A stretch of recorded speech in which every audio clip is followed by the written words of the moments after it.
오늘은 우리가 맥추감사절 예배로 하나님께 드리고 영광을 드리고 있습니다. 맥추감사절인데요.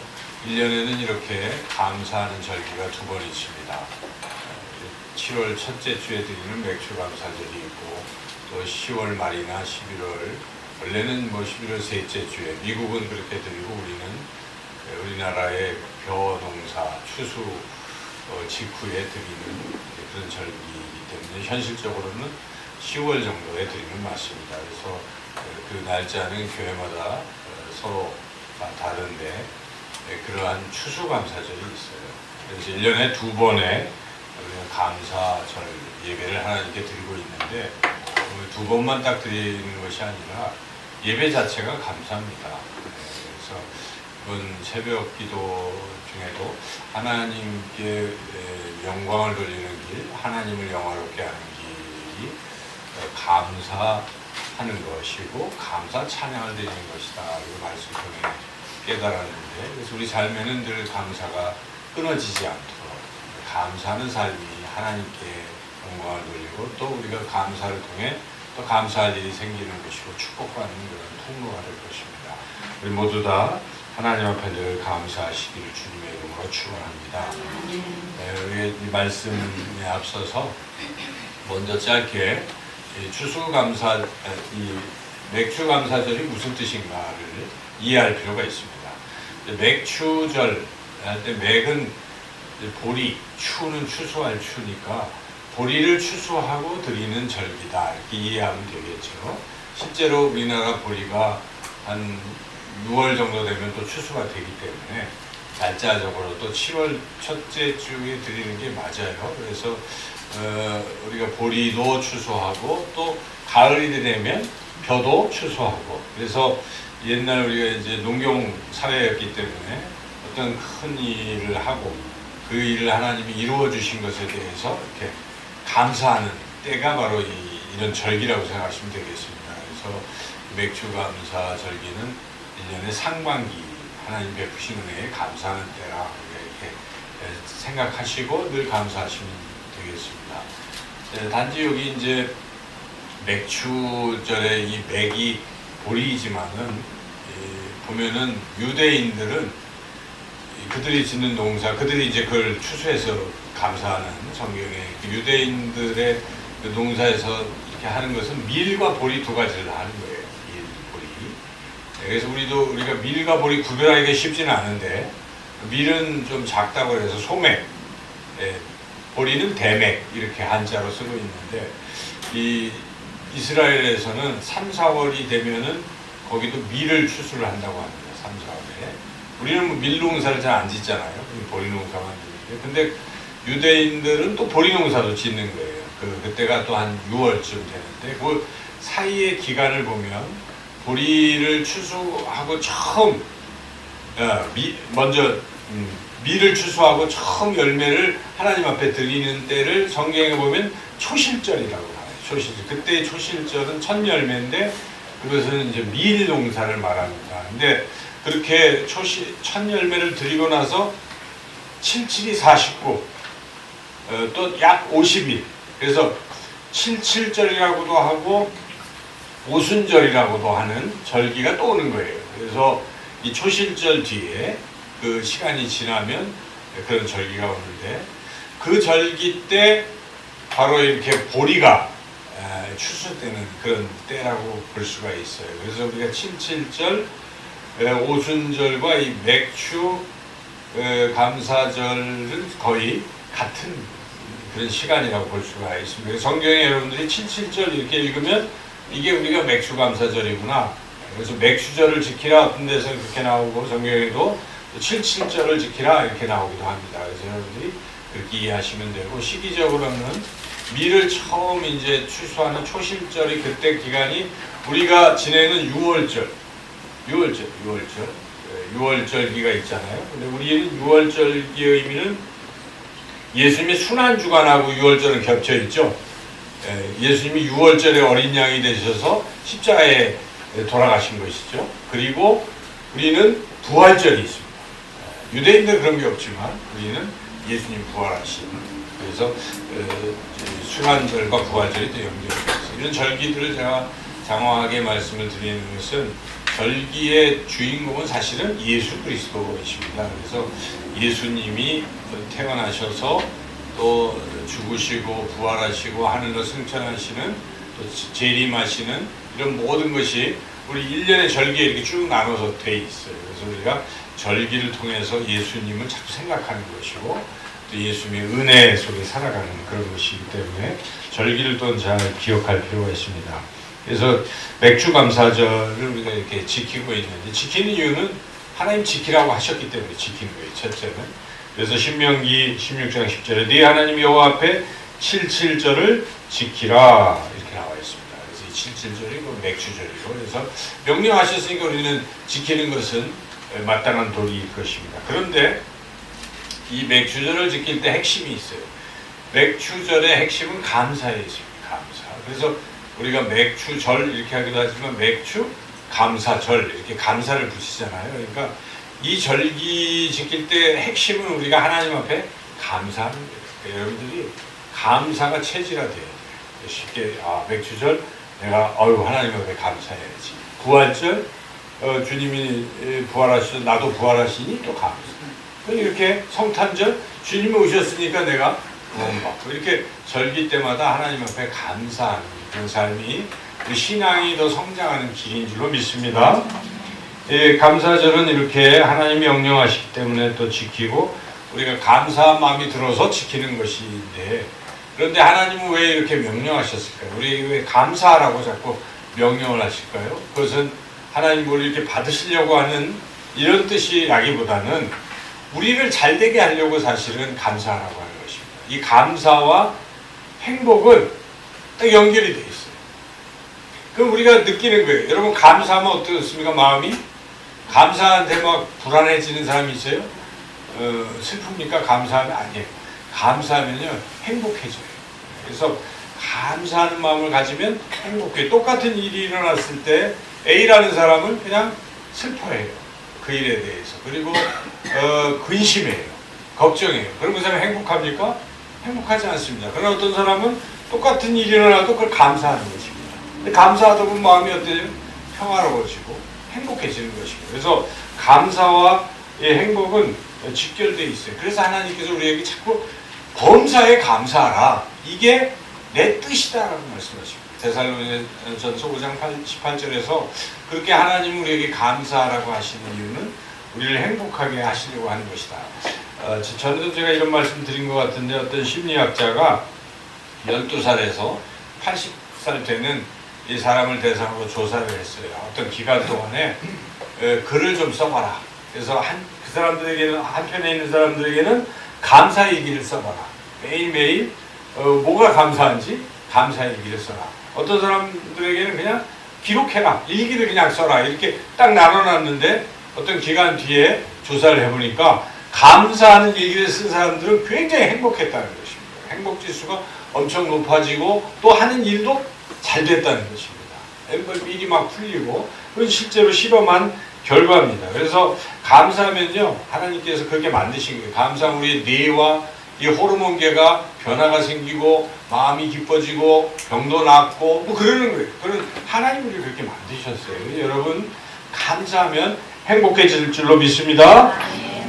그래서 우리가 이 맥주감사절 참 우리가 행복해질 수 있는 좋은 시간이에요. 여러분들이 1년을 한번 반년을 한번 생각해 보실 필요가 있어요. 반년 동안 하나님이 내게 어떤 좋은 일들을 해주셨는가. 또 어떤 사람은 힘들었는데 지나고 보니까 하나님 그걸 이기게 하셨어요. 이기면 더 행복해집니다. 그렇죠? 그런 지나간 날들을 잘 되돌아보고 감사하는 것은 굉장히 좋은 거죠. 그래서 감사는 자꾸 훈련이 될 필요가 있어요. 여러분들이 자꾸 감사하고 특별히 이번 기간을 통해서 감사하시고 저는 무엇보다도 내 삶에서 일어난 일에 우리가 감사하는 것도 또 귀한 것이지만 본질적인 걸 우리가 늘 감사해야 돼요. 그것은 하나님 날 구원하셨다는 것입니다. 우리가 성찬식을 하잖아요. 우리 한 달에 한 번씩 하니까 기억할 수가 있어요. 예수님이 날 위해 죽으셔서 내가 죄사함을 받았구나. 그리고 그 예수님이 나에게 영원한 생명을 주시는구나. 그리고 그 예수님이 내 안에 계셔서 나를 인도하시는구나. 이런 걸 우리가 다시 한번 확인할 수가 있는 것입니다. 그러면 어떻습니까? 그 사랑을 자꾸 느끼면 감사가 저절로 나오는 거예요. 그래서 삶이 즐거워지는 것입니다. 그래서 우리가 본질적으로 하나님이 내게 베푸신 일들을 자꾸 생각하고 또 감사할 필요가 있다는 것입니다. 이렇게 여러분이 감사하셔서 행복해졌다면 어떻게 되겠습니까? 그 다음에 할 일은 나를 이렇게 행복하게 해주신 하나님께 내가 뭔가 해야 되잖아요. 근데 하나님께 뭔가 할 때 가장 좋은 것은 하나님이 제일 원하시는 일을 하면 됩니다. 부모님을 기쁘시게 하는 일이 무엇입니까? 부모님께 효도하는 일은 무엇입니까? 부모님이 원하시는 일을 해드리면 되는 거예요. 그래서 우리는 무엇보다 하나님이 무엇을 원하실까? 그 하나님의 뜻을 자꾸 성경을 통해서 읽으면서 찾을 필요가 있어요. 그래서 오늘 우리가 읽었던 이 20절의 긴 누가복음 10장의 이 말씀은 우리 예수님이 제일 원하시는 일이에요. 예수님이 가장 기뻐하시는 일이에요. 하나님이 기뻐하시는 일이 기록되어 있어요. 그래서 우리가 이걸 보고 읽고 그래 내가 예수님 기뻐하시는 일을 해야지 결단하고 한다면 우리가 예수님께 가장 감사하는 그런 삶이 될 수 있다는 것인데요. 오늘 이 20절까지 긴 말씀 여러분들 읽었지만은 예수님이 뭘 원하시는 것입니까? 70명 제자들을 딱 세워놓으시고 70명에게 뭐라고 한 거예요? 야 가서 전도해 이거죠. 가서 전도해. 설교 제목을 제가 가서 전도하라 이렇게 짧게 정했어요. 그래서 여러분 예수님이 정말 원하시는 것은 우리가 가서 전도하는 거예요. 그걸 예수님이 가장 기뻐하십니다. 왜 그렇습니까? 지금 가봐야 돼요. 여기 있으면 전도할 수가 없잖아요. 그러니까 여러분들이 삶의 현장에서 여기저기 그거는 뭐 어디를 특별히 선교사로 갈 수도 있겠지만 그런 기회도 있어야 되겠지만 그것보다는 하나님께서 내가 사는 삶의 현장에서 원하시는 거예요. 만나는 사람들이 그 사람들에게 뭐 해야 되겠습니까? 전도해야 돼요. 그럴 때 하나님 기뻐하시는 것입니다. 그냥 만나서 뭐 즐겁게 지내고 그것도 중요하죠. 그러나 또 나의 어떤 목적을 달성하는 것도 중요하겠죠. 그러나 그 더 본질적인 것은 무엇입니까? 전도하는 거예요. 전도. 그게 우리 삶의 목적이 되어야 됩니다. 그것이 하나님이 가장 기뻐하시는 길이기 때문에 그렇다는 것이죠. 그래서 오늘 본문을 한마디로 요약한다면 가서 전도하라 하는 것인데 이 누가복음 10장에만 나온 게 아닙니다. 여러분이 성경 복음서를 쭉 읽어보시고 사도행전 읽어보면 주님이 예수님이 가장 원하시는 일은 가서 전도합니다. 그래서 마태복음 맨 마지막 장 28장 16절에서 20절을 읽어보시면 이런 내용입니다. 예수님이 이제 11제자들 가룟 유다는 배반해서 목매에 떨어서 자살했고 11명을 예수님이 다시 불러서 갈릴리 바닷가에서 부르시고 그리고 말씀 나누시고 말씀하시면 이제 하늘로 승천하십니다. 승천하시기 전에 제자들에게 마지막으로 당부한 말씀이 이 마태복음 마지막 끝장의 끝부분에 나오는데 그 말씀 때문에 너희는 가서 모든 족속으로 제자를 삼고 아버지와 아들과 성령의 이름으로 세례를 주고 내가 너에게 분부한 모든 것을 가르쳐 지키게 하라. 그것이 무엇입니까? 가서 전도하라. 이 얘기로 우리가 딱 연결할 수 있잖아요. 그러니까 결국 누가복음 10장도 그렇고 마태복음 28장도 예수님이 가장 원하시는 것은 가서 전도하라 하는 것이죠. 사도행전, 이 누가복음이 연결된 게 사도행전이에요. 사도행전 1장 8절에 예수님이 정말 이렇게 딱 승천하시기 바로 직전에 주신 말씀은 무엇입니까? 오직 성령이 너희에게 임하시면 너희가 권능을 받고 온 예루살렘과 유다와 사마리아와 땅끝까지 내 증인이 되리라. 증인이 되는 게 무엇입니까? 전도하는 거예요. 증언하는 거예요. 예수님은 죽음을 이기시고 살아나셨고 예수님이 우리를 위해서 십자가에 죽으심으로 우리의 죄를 사하셨고 우리가 믿는 자들은 영원한 생명이 있습니다. 예수님을 믿으십시오. 주 예수를 믿으라. 그리하면 너와 내 집이 구원을 받으리라. 이렇게 제자들이 흩어져서 전도한 거 아니겠습니까? 그것이 예수님이 부탁하셨기 때문에 가장 원하셨기 때문에 제자들은 목숨 내놓고 그 일을 한 것입니다. 여러분 우리 인생의 목적도 동일해야 되는 것입니다. 우리 똑같은 거예요. 그때나 지금이나 예수님 살아계시고 예수님 똑같이 원하시는 것입니다. 우리가 만나는 사람들에게 전도하는 것 이것이 주님을 가장 기쁘시게 하는 그런 길인 줄로 믿습니다. 가서 전도하는 것은 주님을 기쁘시게 하는 일이었던 주님 명령하셨어요. 전도하라고. 그리고 또한 저는 왜 우리가 또 가서 전도해야 되는가? 다른 이유는 이겁니다. 안 하면요, 그 사람은 어떻게 되겠어요? 영원한 벌을 받아요. 영원히 벌 받는 거예요. 여러분, 그 생각하십니까? 내가 만약에 예수님 안 믿으면 어떻게 되겠습니까, 여러분? 우리 다 영원한 벌을 영원히 받는 거예요. 지옥불에서. 그런데 내가 그걸 믿는다고 하는데 저 사람이 안 믿어요. 어떻게 될까요? 안 되는 거예요. 그 사람이 영원한 벌을 받잖아요. 안타까운 마음이 막 시작하면 그 사람 믿음이 있는 것입니다. 안타까운 마음에 안 들면 믿음이 없거나 나쁜 사람 중에 하나예요. 아이고 지옥에나 가라 이런 사람. 그렇지 않아요? 근데 이 사람이 양심이 있으면 그 사람이 그렇게 지옥에 가는 게 싫잖아요. 안타깝니까? 어떻게 하겠습니까? 전도를 어떻게 해보려고 하나님, 저는 말 주변도 없지만 저 사람 불쌍해요. 전도할 수 있게 해서 이러시지 않겠어요? 그게 믿음이 있다는 표현이에요. 그래서 저는 전도는 믿음이 있는 걸 표현하는 거라고 늘 생각해요. 전도 안 하는 사람들은 믿음이 굉장히 약한 거예요. 아니면 나쁜 사람이거나 남이 죽어도 모르는 무자비한 사람이거나 둘 중에 하나인데, 우리가 자나깨나 언제나 전도해야지, 저 사람 어떻게 하면 구원을 해야지, 이런 마음을 품으면 전도가 됩니다. 그럼 뭐 하겠습니까? 기도할 거 아니에요? 내 힘으로 안 되니 기도하다가 기회가 되면 예수님 믿으세요? 이렇게 얘기할 수 있잖아요. 물론 그런다고 다 되는 건 아니에요. 그래서 어떤 사람은 거절하고 그건 뭐 할 수 없어. 우리 영역이 아니에요. 그렇지만 우리는 때를 얻거나 못 얻거나 그냥 전도의 직무를 다 하는 거예요. 전하는 거예요. 전하는 건 우리 책임입니다. 전하지 않았기 때문에 그들이 나중에 저 사람이 나한테 얘기를 안 해서 내가 지옥에 왔어요. 그러면 하나님 누구에게 책임을 묻습니까? 전하지 않은 사람이 묻습니다. 성경에 나와 있어요. 그 피값을 내게서 찾으리라. 바울은 그 피값 때문에 내가 전하지 않을 수가 없다라고 말하기도 하거든요. 그래서 여러분, 우리가 정말 이 전도는 굉장히 중요한 일이에요. 우리 전도의 우리 삶에. 그래서 오늘 이 말씀을 통해 우리 예수님께서 가서 전도하라는 이 명령을 가슴에 새기고 저와 여러분 전도하는 삶이 되시길 축원합니다. 오늘 말씀이 상당히 길기 때문에 조금 더 이 말씀을 생각해 본다면, 가서 전도는 하는데 어떻게 전도를 할까? 이 방법적인 면을 예수님이 말씀하셨으니까 이걸 한 두 가지로만 생각해 본다면, 첫째는 함께 전도하라는 것입니다. 저를 따라서 함께 전도하라. 함께 전도하라. 사실 혼자 전도하는 거 쉽습니까? 부끄럽기도 하고 또 게을르기도 하고 잘 안 하잖아요. 그러니까 예수님 다 아셔요. 그래서 어떻게 합니까? 함께 전도하라고 그러십니다. 여기 보면 1절 읽어보시죠. 1절을 같이 한번 읽어보겠습니다. 그 후에 주께서 따로 70인을 세우사 친히 가시려는 각 동네와 각 지역으로 둘씩 앞서서 보내시네. 몇 명씩이요? 둘씩. 이게 뭐예요? 혼자 가면 잘 안 하고 못하는 거 아셔요. 그러니까 짝을 줬습니다. 둘씩. 2인절. 요걸 기가 막히게 알아갖고 이단들이 몇 명씩 합니까? 꼭 2명씩, 3명씩 때를 지어서 들어오잖아요. 그러니까 주님은 이렇게 혼자 힘드니까 같이 하라 이런 뜻이. 둘씩. 그리고 그것뿐만 아니라 2절 또 읽어보겠습니다. 2절도 읽어보겠습니다.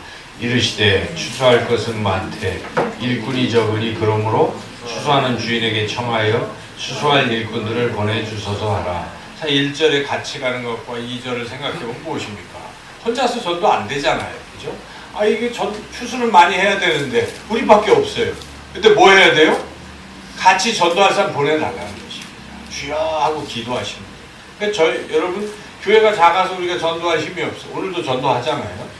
거기서 오후에 조금 나가서 전도, 이거 말고 좀 더 많이 했으면 좋겠다, 이런 마음이 들면 주여 같이 추수할 전도자들을 보내주소서. 아니면 오늘 오후에 그냥 떠나가신 분들, 집에 바빠서 가신 분들이 마음을 또 품고 다 같이 빠짐없이 전도할 수, 이렇게 기도할 수 있는 거예요. 그것을 주님이 하라고 명령하신 것입니다. 보내달라고. 이것은, 이 뜻은 무엇입니까? 전도는 혼자 하는 게 아니고 다 같이 하라는 뜻입니다. 그래서 전도할 때는 우리 온 교우들이 다 같이 전도하고 그때 하나님의 역사가 일어난다는 것이고, 그리고 혼자서 힘드시니까 둘이 같이 힘을 합쳐서 전도하면 더 효과적이다는 것이죠. 두 번째, 예수님이 가서 전도하는 방법을 또 알려주셨는데, 그것은 전적으로 하나님을 의지하라 이런 뜻입니다. 자기 힘으로 하면 안 된다는 것이에요. 그래서 여기에 보면은 보내실 때 갈지어다 하고 3절에 보내실 때 이 보내는 상황이 쉬운 상황이 아니라고 주님 말씀하십니다. 3절 읽어보겠습니다. 갈지어다 내가 너희를 보냄이 어린 양을 이리 가운데로 보낸 것 같다. 여러분 어린 양을 이리한테 보내면 어떻게 되겠습니까? 다 잡혀먹는 거예요. 그렇죠? 주님이 그러면서 보내시는 거 아니겠어요? 이게 굉장히 어렵고 위험하고 힘든 일이다. 그럼에도 불구하고 가라고 하시잖아요. 무슨 방법이 있으셔서 그러는 거예요. 그 다음에 4절 이렇게 뭐 칼이라도 하나 차고 가고 이래야 되잖아요. 지금 이리한테 가려면. 근데 뭐라고 하시면 4절 한번 읽어보겠습니다. 전대나 배낭이나 신발을 가지지 말며 길에서 아무에게도 고난하지 말며 아무것도 준비 없이 그냥 가라 이 뜻은 이게 무슨 뜻이겠어요? 그러니까 전적으로 어떤 것을 의지하려고 하지 마라 하는 것입니다. 오직 하나님만 의지하라 그런 뜻입니다. 하나님 내가 다 알아서 해줄 테니까 나만 믿고 오거라 이런 뜻입니다. 여러분 담대하게 전도할 때는요 하나님 나와 함께 하신다는 믿음을 가지시고 그리고 담대하게 전도하시면 역사가 일어나는 것입니다. 그래서 여기 보면은 하나님 다 준비하셨어요. 먹을 것 평안을 받을 사람이 거기 딱 있어요. 그죠? 들어오세요 하고 거기서 이렇게 대접해 주는 거예요. 그것도 전도하는 거예요. 거기 또 혹시 안 하는 사람들은 아니에요. 뭐 발에 먼지를 털고 그냥 나와라 이런 얘기예요. 그런데 이 나와라 하는 것에는 또 맞을 사람들이 있다는 뜻입니다. 그러니까 하나님이 하시겠다는 것입니다. 그냥 가라는 것입니다. 이리 속으로 가는 것 같아도 그냥 가서 하면 된다 그런 것입니다. 실제로 됐습니까? 안 됐습니까? 쭉 하고 제자들이 와서 보고를 합니다. 보고를 하는 내용이 여기에 보니까 17절 읽어보겠습니다. 70인이 기뻐하며 돌아와 이르되 주여 주의 이름이면 귀신들도 우리에게 항복하다. 역사가 일어나는 것입니다. 하나님이 함께 하셔서 된다. 전도는 되는 것입니다. 하나님이 하시기 때문에 되는 거예요. 물론 요즘 세상에 전도 참 안 된다고 생각하고 아이고 해도 안 되고 교회 이미지가 실추됐기 때문에 말하기도 뭐 그거는 사실 그렇지만은 그러나 그렇다고 우리가 안 된다고 생각하면 안 돼요. 됩니다.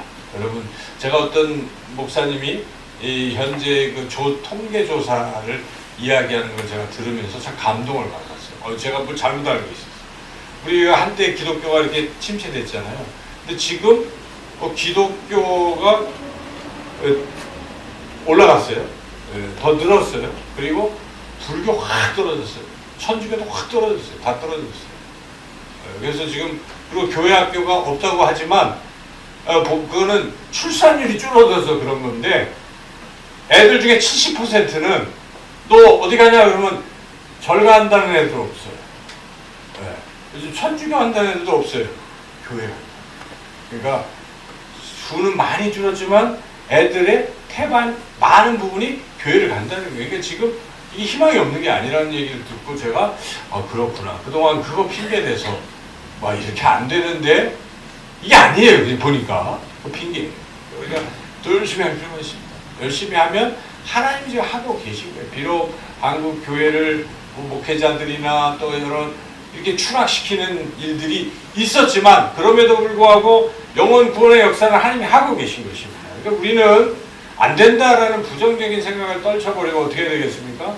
기도하시고 더 전도해야 돼요. 그 다음에 하나님이 역사하십니다. 우리가 기회를 얻거나 못 얻거나 예수님을 믿으세요. 믿으시면 하나님 나라 천국에 가십니다.